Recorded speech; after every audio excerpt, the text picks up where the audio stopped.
گندم درآمد اسکینڈل کی تحقیقات کا آغاز سیکریٹری کابینہ کامران علی افضل کی سربراہی میں قائم 4 رکنی کمیٹی کا طویل اجلاس۔ کمیٹی کی جانب سے سابق سیکریٹریز فوڈ سیکیورٹی سے پوچھ گچھ۔ کمیٹی نے سابق نگراں وزیر اعظم انوار الحق کاکڑ کو بھی پوچھ گچھ کے لیے بلا لیا۔ سابق نگراں وفاقی وزراء شمشاد اختر گوہر اعجاز سے بھی تحقیقات ہوگی۔ سابق وزیر اعلیٰ پنجاب محسن نقوی سے بھی معاملے کی انکوائری کی جائے گی۔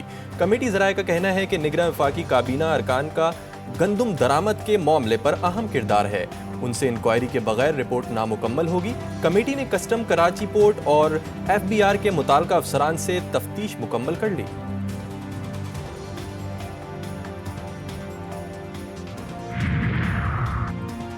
گندم اسکینڈل پر نون لیگ کے قائد ان ایکشن نواز شریف نے پیر کو وزیر اعظم شہباز شریف کو بلا لیا۔ وزیر اعظم کی سربراہ سیکریٹری کابینہ کامران علی افضل سے ملاقات۔ نگراں حکومت میں گندم کی درآمد پر ہر لحاظ سے مکمل شفاف تحقیقات کا حکم۔ دستیاب ریکارڈ اور دستاویزات کو سامنے رکھ کر سفارشات مرتب کرنے کی ہدایت۔ اتنے اخراجات ہونے کے باوجود ہم 2800 میں 3000 میں سیل کریں تو ہمارے اخراجات ہی نہیں پورے ہوتے ہیں۔ باردانہ نہیں مل رہا تو پھر گندم جڑی ہے جی وہ خراب ہو رہی ہے دن بدن۔ یہ باردانہ من پسند لوگوں کو دیا جا رہا ہے، ہم جیسے غریب آدمیوں کو نہیں دے رہے۔ گندم کا باردانہ کب ملے گا؟ پنجاب کے مختلف شہروں میں کسان گندم کی فصل کاٹ کر ہاتھ پر ہاتھ دھرے بیٹھے ہیں۔ ہر گزرتے دن کسان مشتعل کہتے ہیں منڈی میں آڑتی گندم کے کوڑیوں کے مول لگاتا ہے، مڈل مین سستے دام گندم بیچنے کا لالچ دے رہے ہیں۔ انہوں نے بتایا کہ 750 ارب روپے کے جو سیلز ٹیکس ہیں وہ ہضم کی جا چکے ہیں، ہڑپ کی جا چکے ہیں۔ یہ پرسوں مجھے بتایا اب 2700 ارب روپے آلریڈی انڈر لیٹیگیشن ہیں۔ اللہ تعالیٰ سے وعدہ کریں کہ ہم مل کر پاکستان کی خدمت کریں گے تو ہندوستان کے باپ کو بھی ہم پیچھے چھوڑ دیں گے انشاءاللہ۔ ٹریبیونلز ممبرز یا تو کام کریں یا گھر جائیں، محنت کریں گے تو ہندوستان کے باپ کو بھی پیچھے چھوڑ دیں گے۔ وزیر اعظم شہباز شریف کا ایف بی آر میں شاندار کارکردگی دکھانے والے افسران کو ایوارڈ دینے کی تقریب سے خطاب۔ بولے ایسا افسر برداشت نہیں جس کی ناک کے نیچے کرپشن ہو اور وہ ایکشن نہ لے۔ ٹیکس وصولیوں کا ہدف کرپشن، فراڈ اور لالچ کی نظر ہو رہا ہے۔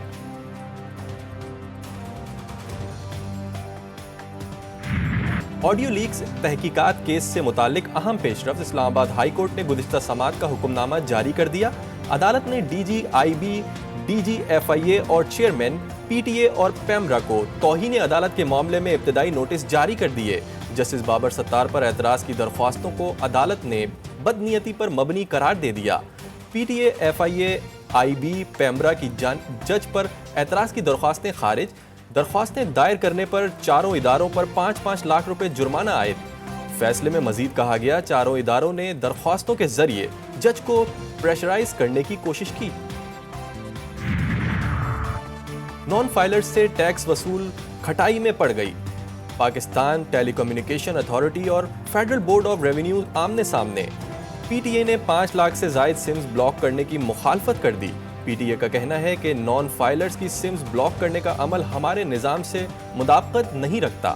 نان فائلرز کو نئی سمز کے اجرا پر بھی کوئی پابندی نہیں لگائی جا رہی۔ قانونی طور پر P T A SIMs block کرنے کا پابند نہیں۔ سمز بلاک کرنے سے متعلق طریقہ کار طے کیا جائے گا۔ سوشل میڈیا پر جھوٹ، ریاستی ریٹ کمزور بنانے والوں کے خلاف ترمیمی قانون لانے کا فیصلہ۔ پیکا ترمیمی بل 2024 میں 10 سے زائد اہم ترمیم تیار کر لی گئیں۔ پیکا ترمیمی بل کے ذریعے ڈیجیٹل حقوق کے تحفظ کی اتھارٹی قائم کرنے کا فیصلہ۔ ذرائع کے مطابق ڈیجیٹل رائٹس پروٹیکشن اتھارٹی کے ذریعے سرمایہ کاروں کا تحفظ یقینی بنایا جائے گا۔ سائبر فراڈ، سائبر بدماشی اور اسکینڈل میں ملوث افراد کے خلاف سخت کارروائی ہوگی۔ سوشل میڈیا پر جھوٹ پھیلانے، ریاستی ریٹ کمزور کرنے پر سخت سزائیں اور جرمانہ ہوگا۔ فیصل کریم کنڈی گورنر خیبر پختونخوا، جعفر خان مندوخیل گورنر بلوچستان اور سردار سلیم حیدر گورنر پنجاب ہوں گے۔ صدر مملکت نے وزیر اعظم شہباز شریف کی جانب سے ارسال کردہ ناموں کی منظوری دے دی۔ میں خلوص نیت سے پاکستان کا حامی اور وفادار رہوں گا یہ کہ بحیثیت گورنر صوبہ خیبر پختونخوا فیصل کریم کنڈی نے گورنر خیبر پختونخوا کے عہدے کا حلف اٹھا لیا۔ Chief justice Peshawar high court Ishtiaq Ibrahim نے فیصل کریم کنڈی سے حلف لیا۔ میڈیا سے گفتگو میں گورنر خیبر پختونخوا کا کہنا تھا کہ اعتماد پر پیپلز پارٹی کی قیادت کا مشکور ہوں۔ صوبائی حکومت کو دعوت دیتا ہوں کہ مل کر وفاق سے صوبے کا حق مانگیں۔ پوری کوشش ہوگی کہ صوبے اور مرکز کے درمیان پل کا کردار ادا کروں۔ خیبر پختونخوا کے تمام مسائل کو حل کریں گے۔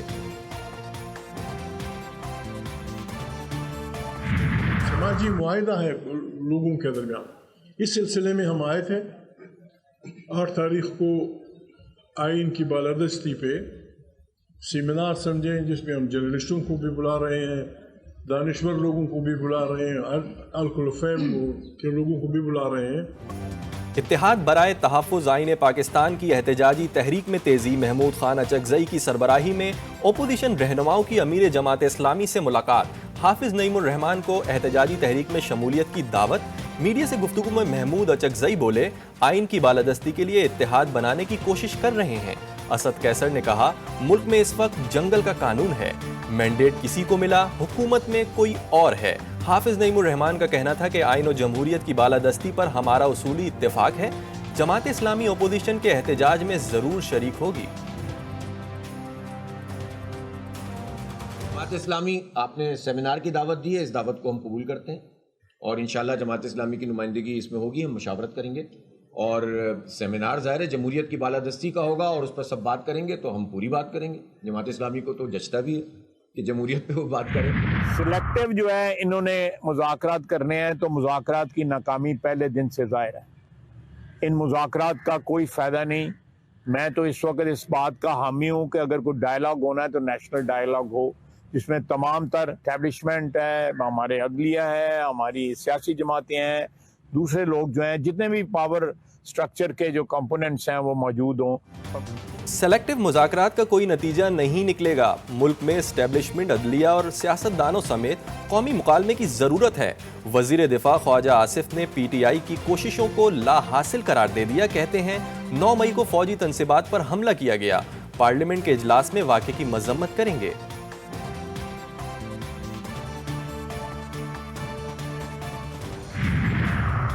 شمالی وزیرستان میں سیکیورٹی فورسز کی خفیہ اطلاع پر کارروائی۔ آپریشن کے دوران شدید فائرنگ کا تبادلہ۔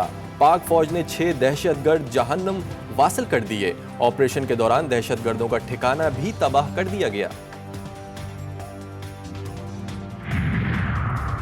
کوئٹہ کے علاقے شال کوٹ میں دہشت گردوں کا پولیس موبائل پر حملہ۔ جوابی فائرنگ میں ایک دہشت گرد مارا گیا، دیگر 3 ساتھیوں نے ایک گھر میں پناہ لے لی۔ پولیس سے مقابلے میں باقی دہشت گرد بھی مارے گئے۔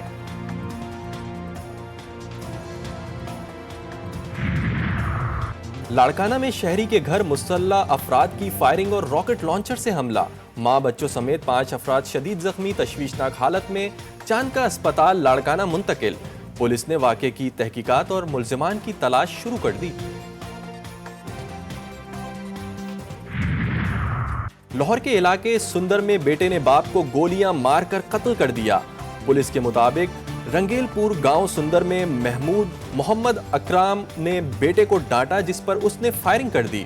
ملزم حسن موقع سے فرار ہو گیا۔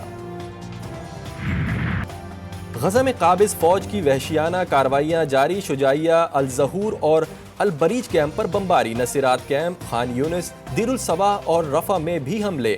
24 گھنٹوں میں 26 فلسطینی شہید۔ شہادتوں کی کل تعداد 34,622 ہو گئی۔ القسام بریگیڈ کے بھی قابض فوج پر جوابی وار۔ جنوبی لبنان سے حملے میں اسرائیلی تنصیبات کو نشانہ بنایا۔ مذاکرات کے لیے امریکی خفیہ ایجنسی کے سربراہ ولیم برنز اور حماس کا وفد قاہرہ پہنچ گیا۔ امریکی جامعات میں غزہ کے حق میں احتجاج اور مظاہروں کا سلسلہ جاری۔ لاس اینجلس کی یونیورسٹی میں پولیس کی کارروائی، احتجاجی کیمپ اکھاڑ دیے۔ 400 سے زائد مظاہرین گرفتار۔ نیو یارک، ہیوسٹن، واشنگٹن کے ساتھ کینیڈا کی جامعات میں بھی احتجاج۔ برطانیہ کی Newcastle, Bristol, Leeds, Sheffield, متعدد جامعات میں بھی مظاہرے۔ امریکی صدر نے جامعات میں احتجاج پر خاموشی توڑ دی۔ بولے، احتجاج کا حق سب کو ہے، مگر کسی کو افراتفری پھیلانے کی اجازت نہیں۔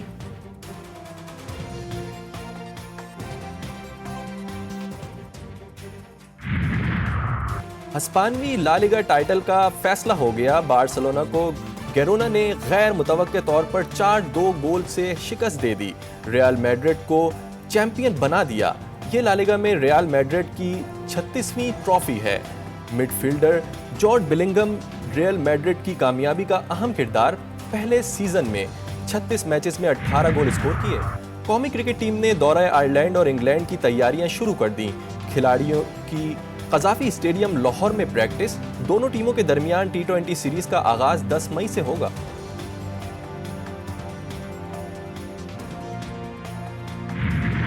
اور اذلان شاہ ہاکی ٹورنامنٹ کا ملیشیا میں آغاز، پاکستان کا فاتحانہ آغاز افتتاحی میچ میں میزبان ملیشیا کو 4 کے مقابلے میں 5 گول سے شکست دے دی۔ میچ میں سفیان خان نے ہیٹ ٹرک بنائی، ذکریہ حیات اور ابو بکر محمود نے ایک گول اسکور کیا۔